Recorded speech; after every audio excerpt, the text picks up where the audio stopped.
Hello everyone and welcome to episode number 72 of the PE Geek Podcast.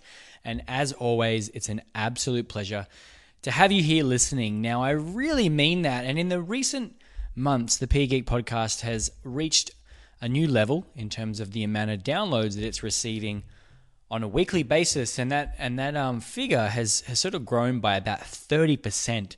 Which is really quite extraordinary. And it sort of indicates in many ways how podcasts have become part of more popular culture. And they're not just such a niche type of content these days. You can get them accessible via even your in-car dashboards in some brand new cars.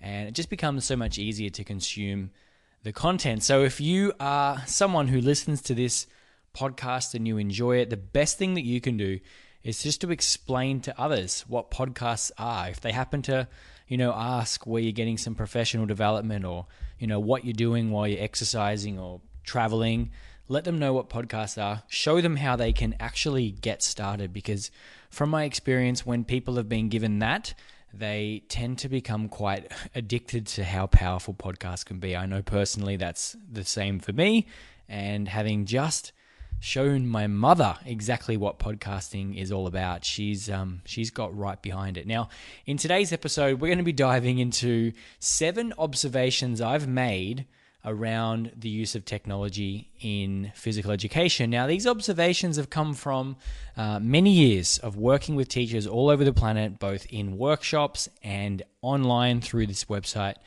And they definitely aren't an exclusive list in terms of there are way more observations that I've made, but these tend to come up over and over again in workshops, in emails, in all the different forums that we communicate in. And I wanted to sort of break them down, talk about them in a bit more detail, and just give you something to think about as we move into 2017. Now, one of the first observations that I've made over the many years is that there is absolutely no correlation between resources and good, effective use of technologies in the PE classroom. Now, what I mean by that essentially is that to think that all you need to do is to get more resources, have more iPads, have more devices, better connection, better this, that you're going to therefore lead to you using the technology better for student learning or for student engagement or whatever that may be that you're after, is a little bit of a fallacy. Now, I've observed this in so many situations, having worked with, personally consulting lots of schools who have what you would say is abundant resources, absolute, sort of to the point where they don't really necessarily have to say no to anything. If they want it and they can, showcase that it might be useful, they end up getting it in their practice. And as a result of that, they often lead down this path of thinking that the way to solve their problems is by just purchasing more and more and more. And as a result, a lot of the times, some of the worst practice happens in these type of schools. Now, I sort of have a real personal connection to this in that I come from a school that was not incredibly well resourced. We had not necessarily bad resources, but we were somewhere in the middle. And, it meant that we had to be a little bit more creative with how we use things. So for a long time, we didn't have Wi-Fi access in our practical spaces or our PE spaces, and that meant that therefore we couldn't use some of the tools that other schools and places could. So it meant that we had to be more mindful about what we did do.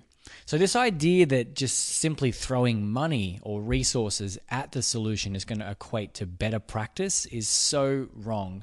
And more often than not, it's the schools with the least amount of resources, with good teaching practice sort of molded in, that can make things really work. Now, the second observation that I've made over the years is that the best tech use is invisible. Now, what I mean by this is that I really don't care what device you're using, or that it's, present in front and everyone sees that you're using a device and it's this, wow factor or whatever it is that sort of appeals to technology. And I'll be honest, I've had that before where I've been using the latest thing and thinking that that's the reason why something is working. But to be honest, the best tech use in the classroom is invisible. If whatever it is that you're attempting to do is so not needed by the fact that you don't need to be seeing the tech, it's just part of the lesson and it integrates perfectly, then you're onto something. Now, when tech is so visible that it's obvious that something's going wrong, or it's put in place this extra step in the process that once was not part of the process, and all of a sudden it's become so obvious that technology is in there and it's not working and it's clunky, and you're sort of getting away from whatever it was that you were putting it in there for the first place. So in all situations that I've seen, when tech use has become invisible and the task that the tech is enabling is the priority and the focus, and the tech is just a byproduct, they're the best situations. And in all the situations where I sort of see best practice, that is very evident. The best tech use is invisible. Now, the third observation I want to make with you is that it's really becoming irrelevant which device you actually have access to. Now, in the days gone by, obviously, there was a lot of preference to downloading iOS and Apple devices and Apple apps. And even if you look through the blog now, you'll see I have a big emphasis on those. And that's becoming less of the case. I personally have an Android device. I have a Windows device. I run a MacBook as well. And that's purely because I get the opportunity to write content for as many platforms as I can. But the reality is that still far too many of us are asking that very question of, we're a Mac school or we're a Windows school, and that means we can't do X. Well, it's really not the case anymore. It's sort of becoming irrelevant. What was once quite difficult to navigate as separate entities is really become blurred by this amazing thing that we all have access to called the internet. The internet is the leveler. It doesn't mean you have to have the latest technical capacity on your device. As long as you've got that internet connection to the browser, then you are probably going to be able to do the same things and features that the kid who has the latest and greatest tech can do, because the internet is where all of the stuff that we are doing these days tends to take place. Now, no better sort of example of this than, you're looking at a lot of the cloud tools that we use. Things like Google Drive. You can experience that on a $100 Android tablet, or you can experience the same thing working from your laptop, albeit with a couple of differences on how you interact with it. But the tool is almost, like I said before, invisible, and the object of whatever you're attempting to do is the real focus. So it is becoming irrelevant where or what device you're using, and as that continues down the lines, we're going to get to a point where it doesn't really matter if you're running an iPhone.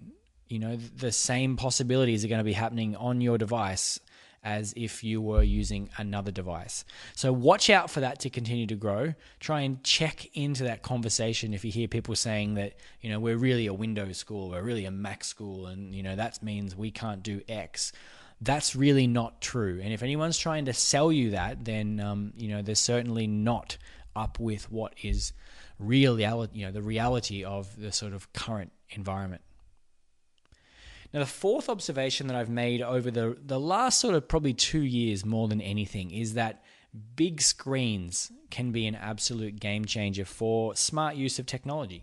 Now, you will have heard me blog about these a lot, dedicated episodes to them, but essentially a big screen, I mean having a projector or a large screen, TV or whatever it may be in your practical space so that students can be immersed in whatever it is that you're doing on your device at a larger scale. Now, I think the reason why this works so well is it changes this mindset about PE simply being roll the ball out and, make kids active. I think absolutely that's fundamentally what we do, but there's so much more to our profession than we think. So the more that the PE classroom moves into a classroom environment where deeper learning happens, where reflection happens, where some actual discussion happens, and we use that to craft these experiences that develop people who are physically literate and want to be active for life, the better.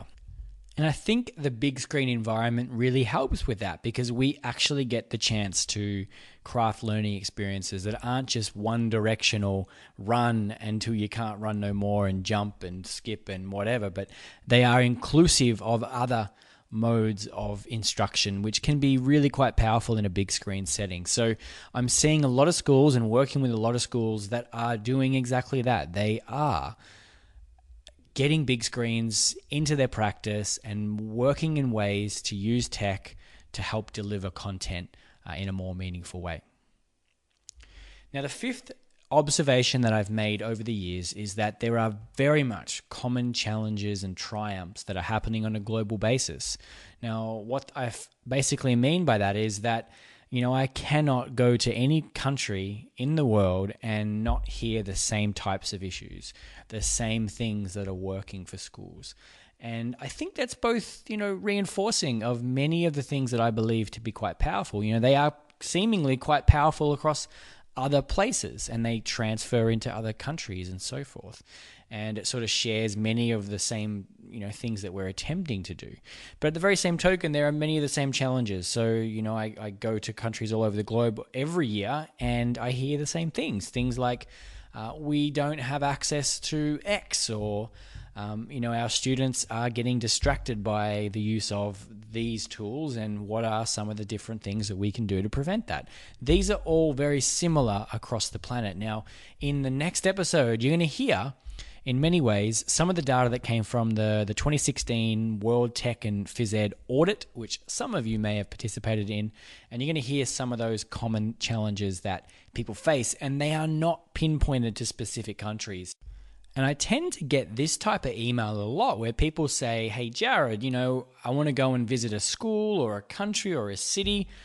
Who's using this stuff the best so that I can visit 3 or 4 or 5 places at once and, make the trip worthwhile? And I to be honest, I say, look around your own area. You're probably going to find very similar use of these things done in a good context as you would if you crossed the planet, crossed the country and went into a school. Because what I've noticed is that we are struggling with many of the same things and many of the triumphs that are happening across the globe are also quite shared. Now, the sixth observation that I've made is that it is possible to clone yourself using technology. Now, I think this is quite powerful, and in many ways, a lot of you are teaching one to sort of many relationship where it's you and the students, and you're passing on information to them. They're reciprocating with that, and we go on, and we value this one-to-one opportunity where over the course of, let's say, an entire year, you may only get a handful of moments with students one-on-one. And if you added up those amount of times and extrapolated across the year, it's not a lot of time, that you've got individually to work with students. And that is, I believe, one of the massive assets that technology has, in that it is possible to clone yourself. So if you think about that initial, what tends to be happening in a PE setting where you've got instruction and a teacher standing at the front and they're sharing something, with tech we can make that a little bit more personal, so that the student gets to pick, or they get to watch a video, or they have some sort of deeper engagement in that conversation that initially is triggered, and then you as the teacher are almost freed up to walk around and assist one-on-one even more so, because the 80% of the students who have managed to grasp that concept through what was a video or another type of instruction delivered digitally, you've freed up that a mass amount of time so that you can now spend a little bit more time working with the remainder 20% that are probably going to result in needing further assistance, and you've now got more time to be able to do that. So I really do like to think of technology as being able to clone yourself. I think that's inherently one of its massive potentials. And I think if you can wrap good teaching practice around this, then you can do some pretty extraordinary things. I think we always talk about, wouldn't it be nice if we had more teachers or less smaller class sizes? Well, tech can help us be a little bit more efficient. And then that time that we do have with the student can be a little bit more valuable than it currently is. Now, the seventh observation that I've made is that tech can increase our student activity time. Now, I commonly hear that, or maybe a little bit more in the past, that if you're using technology, then it means that you are probably not going to be being active. And that may have been the case when laptops and desktops and lab-type situations were the norm related to technology. But as we've evolved to mobile devices and as we've evolved to items such as Fitbits and Apple Watches or whatever it may be, this notion that tech is somewhat something that we do discreetly and can only happen when you've stopped and you're not active is probably not the case. Now, in terms of accessing and using things like Fitbit devices and so on, there's a lot of evidence to suggest that they've increased physical activity in students, in adults, etc. And the big reason is that data helps trigger more physical activity by being aware of it. So I don't believe that necessarily throwing out the conversation that if they're using tech, they're not active is accurate. But I also don't believe that just because you use tech, you're going to make kids more physically active. There's got to be good teaching wrapped around it.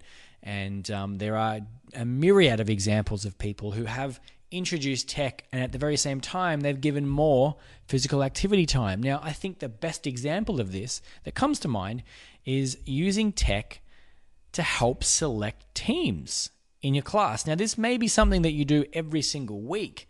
And the traditional way to do it is to stand there and, assign students between different groups and so on. But with a tool such as TeamShake available for your iPhone or your Android device, you can instantly create teams that take into accountability levels and who should and shouldn't work together. And as a result, what was taking you 3 or 4 minutes has now taken you instant. And you can then spend that default time to get started. The other example is that, imagine your students are rolling into class after having been changed or just, coming from their previous class. And we know what it's like. They don't all get here at the same time. So you can use tech to get students instantly active with some sort of instant activity, say Sworkit or Fitness Blender or something along those lines where they're getting active straight away and the remainder of the students are coming in and you can be there present to deal with their situation and, check them off and, mark attendance and deal with their minor issues. And at the same time, the tech is augmenting some physical activity for the students that are already in the room. So I absolutely fundamentally believe that smart use of tech can increase student activity time when it's placed and wrapped around with good teaching. Now that brings us to the end of episode 72, and as I mentioned at the start, this isn't an exclusive list of observations, but there's some of the most pressing ones, the ones that come up a lot, the ones that I find myself saying quite often to teachers who email or get in contact related to various ways that they're using technology in their practice. Now, I will follow up in the future with another series of observations that I've made around the use of technology, and I hope you found this episode useful. So even if you take away one of these observations and use that to form your thoughts or reaffirm something that you believe yourself, then I believe that it's going to serve its purpose as a podcast episode. Now, in the next episode, we're going to be diving into the results from the 2016 World Tech and Phys Ed audit. You may know this is something that we do on a yearly basis, and it gives us a little bit of data just to share with you about what people are doing, the sort of devices they have access to, the troubles they're facing, and so on. And the episode will dive into the results from that session and some of the insights that we've gathered. And it also helps us prepare the content that we're going to roll out for the following years. So more often than not, the sort of things that people are struggling with and want training around, well, they become the sorts of things that we end up giving that training around. So I look forward to seeing you in episode 73, and we'll speak soon. Bye.